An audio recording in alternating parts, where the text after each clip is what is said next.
Yo, what's going on YouTube? It's your boy JAH-Jerry. Welcome to United Public Square. Y'all know what time it is. And today it is episode number 3 of United Pulse. Yeah, y'all know what time it is. Hit that like button, smash the subscribe, and ring that notification bell so you do not miss any more episodes going forward. And Reds, we really need to talk. We need to have a real conversation because losing at home is one thing, but losing against 10 men when they are fighting against themselves, right? That hits different. And I really do not know how to sum it all up.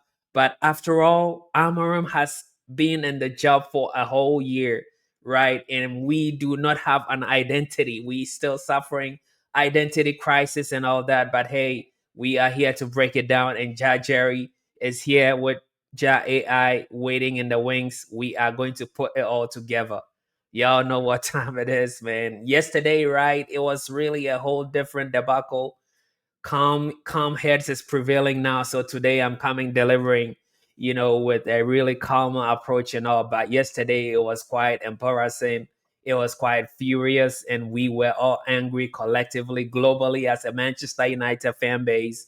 We were really, really, really down and low because losing to a 10-man Everton, no one saw that coming, because especially when Idris Gay on Kane slap happened, we thought it was going to be, oh, this is going to be a game where we are going to be dominating because we have a man advantage. But Everton actually played the game like they were having one man extra. We lacked the intensity, we lacked the verve, we lacked the fight. Everything was really missing. And Amorim said, in the post game interview or the post match interview, he came out and said, from minute one, he did not have a good feeling about this game. And we still want to question the fact that you are going with feelings even after 1 year. I mean, that's not on, but that's exactly what happened. Last night wasn't really a good day for Manchester United as a club, or for the players, even for the coaching staff and all that. Old Trafford energy really shifted from expectation to frustration when we could not break Everton down. And again, like I was saying, we were expecting Amorim to win that one, to cap it all off with a 1 year, 1 year in the job, an anniversary match at that, symbolic, win we were expecting, but it was a symbolic failure instead of a win. And why is this mentality still inconsistent, right? Why are we, even after a year, we are still in a practice, or a transition phase? It's a tough one to explain, because even after 1 year, we still mention we are in transition. And Amorim, in the post match game, or in the post match interview, he was talking about the fact that we are nowhere near, a team that he will call like a good team. So that brings into question, when are we going to reach that peak? When are we going to be developed into a full grown, mature team that can be hands free? Amarim said we are nowhere near that point. So anyway, it was a loss, and we moved.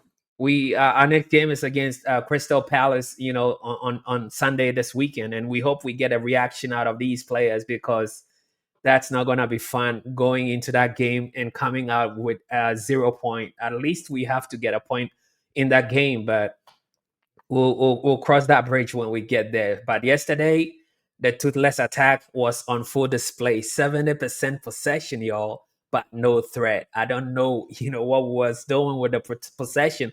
We could not break Everton down, man. It was predictable, wide play, and then cutting back. At some point in the game, you could hear Old Trafford, booing the players when they do a back pass or try to recycle. We could not break them down, and we couldn't be more direct with a 10-man Everton. And you are going to be asking yourselves, like, how is it even possible Everton playing with a man down, but we still have a back five that was so static, and there was a whole lack of patterns, lack of ideas, right? Cross and hope, cross and pray football, cross and hope football, right? That was actually what was happening.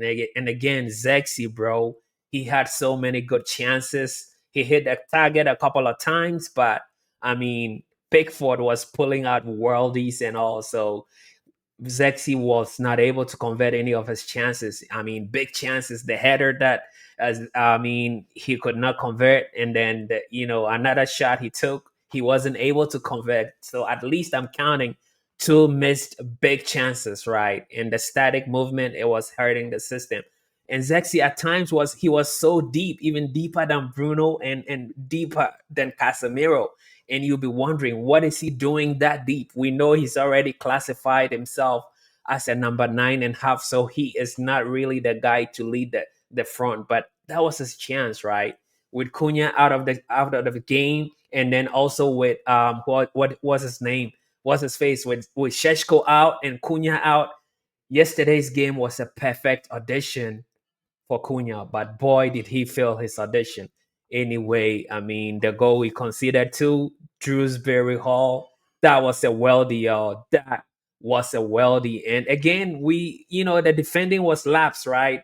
Bruno could not really protect that space he was in so that, Dewsbury-Hall couldn't come into that space. Okay, fine. He came into that space, but Lenny Euro could not do a proper defending, and then we conceded. And why can we concede with playing 11 versus 10? That's exactly what happened. We conceded, and Everton really big kudos to them. They sat really, really, really deep, and they defended, and we could not break a 10-man down. So we tried, but it never really meant to be. Anyway, the big picture and the lessons learned, but the big picture out of all this is that we are level on points with Everton, and we are sitting 10th in the table. We could have been fifth in the table, but we are still sitting 10th in this table. And we could also have won our last three games. It means that we haven't won three games, right? What this means is that 2 points out of out of the total six, and then 2 points out of the total nine. Had we won all those three games, man, we would be talking top two, right? But we never did. And even yesterday, we had the opportunity even to, jump up into the table, get to like fifth position, but we failed to capitalize on that position. When every team around us is losing, we never really wanted to take the advantage. But it is what it is, and the fans, they still the fans. We deserve so much more, y'all, because we support this team through thick and thin, y'all. So we really need the energy, we need the intensity, we need some identity, and these things are not really negotiable. Anyway, JAH-AI is waiting in the wings, so I'm gonna hand it over to him. He's got something. He's got a lot on his chest, and he's gonna let us know about it. Take it away, JAH-AI. All right, Reds. This one is going to sting, because last night wasn't just a loss, it was a failure of identity at Old Trafford. First, the 10-man disaster. Everton go down to 10 men in the 13th minute, and not because of a tactical foul or last-man challenge. Idrissa Gueye gets sent off for slapping his own teammate, Michael Keane. From that moment, every United fan thought, right, now let's take control. Instead, we lose, at home, to 10 men. There's no sugarcoating that. This is the type of result that exposes deeper cracks, not just bad luck. Now let's talk. The donut of possession. Let's go to the numbers, because the numbers are damning. United finished with around 70% possession, but almost zero penetration. A whole lot of recycling, a whole lot of crossing, and almost no genuine patterns to break Everton's block. This was the classic donut shape. All the ball around the edges, nothing through the middle. Against 10 men, that's tactical failure. Moving on, Zirkzee and the unproductive front line. Let's talk about Joshua Zirkzee. This was a huge chance with Šeško and Cunha out. He gets two big headers, one saved brilliantly by Pickford, the other off target. But beyond the chances, there wasn't enough movement, not enough chaos, not enough presence between the lines. Against 10 men, your striker can't be static. He has to constantly shift center backs, open lanes, drag markers. Too often, United's attack looked like cross and hope. Let's talk about Dewsbury-Hall's goal. Now, Everton's goal. Dewsbury-Hall's strike is world-class, cuts inside Bruno and Euro, and whips it into the top corner. But the defending before the shot? Soft, passive, No aggression to close the angle. When you're 11 versus 10, you cannot concede a goal like that. And now, Amorim's first-year reality check. And remember, this match lands on 1 year of Ruben Amorim at Manchester United. His post-match comments were heavy. He said Everton were the better team with 11 or with 10. He said he was worried about his feelings during the game. After a year of coaching, we're still talking about intensity and mentality like they're optional settings. That's the worrying part. Next, the bigger picture. Let's zoom out. United dropped to mid-table, level on points with Everton. This isn't a blip. This is a reminder of where we actually are as a club right now. Games like this demand intelligent rotations, third-man runs, calm patterns around the box. Instead, we defaulted to predictable wing play and hopeful crosses. Finally, the fans, bro. But Reds, the support? Still unreal.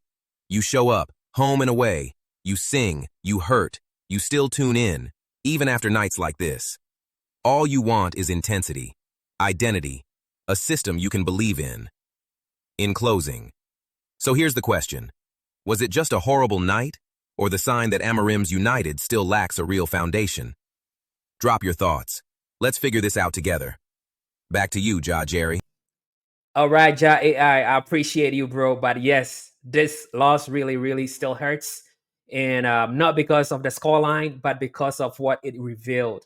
Intensity, identity, and self-belief cannot be switched on and off. It's not like a plug or an on and off switch that you can turn on and turn off anytime you want. We have to be locked and loaded from the first minute. You know, Amorim was also talking about starting the game at 100 mile per hour, but exactly we did the opposite. Probably we did like a 25 mile per hour, like we are driving in the pedestrian or in a neighborhood where, you know, the speed limit is like 30. So we try to drive under the speed limit, but we could not match the intensity that Everton brought. I mean, let's talk about this in the comments. Let me know how you feel about all this. Drop your thoughts on the comments. Stay red, stay blessed, stay ready, and we'll catch you on the next episode number 4.